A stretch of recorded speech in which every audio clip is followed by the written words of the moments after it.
মরে যাবা, মরে যাও, মরে যাও, বেঁচে থাকো, আমার কিছু যায় আসে না। কথা, আমি তোমাকে অনেক ভালোবাসি কথা। নিশান,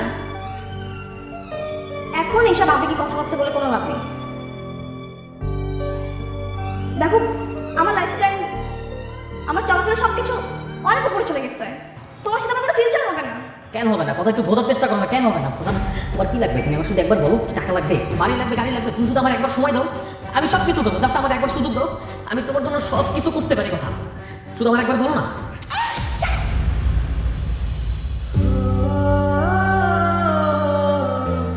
নিশান, তুমি কেন বুঝতে পারছো না?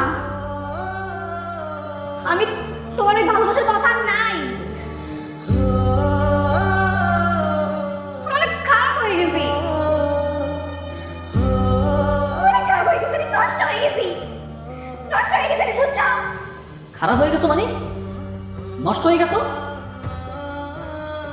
কতটুকু খারাপ হয়েছো তুমি? কি নষ্ট হয়েছো তুমি?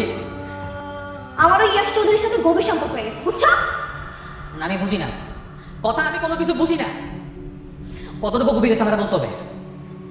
এই, তুমি কি বুঝো না? তুমি কি পাগল? তুমি বুঝো না একটা ছেলে আর একটা মেয়ে কোন পর্যায়ে গেলে কতটুকু গভীর সম্পর্ক তুমি বুঝো না?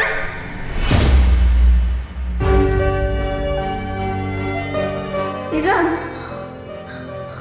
মাফ করে দাও প্লিজ। আমি অনেক অনেক খারাপ হয়ে গেছি, আমি অনেক নষ্ট হয়ে গেছি। এই, তুমি আমার সামনে আসবে না প্লিজ, তুমি আমার সামনে আসো না, আমি আর পারতেছি না, আমার পারতেছি না, প্লিজ আমার সামনে আসো না।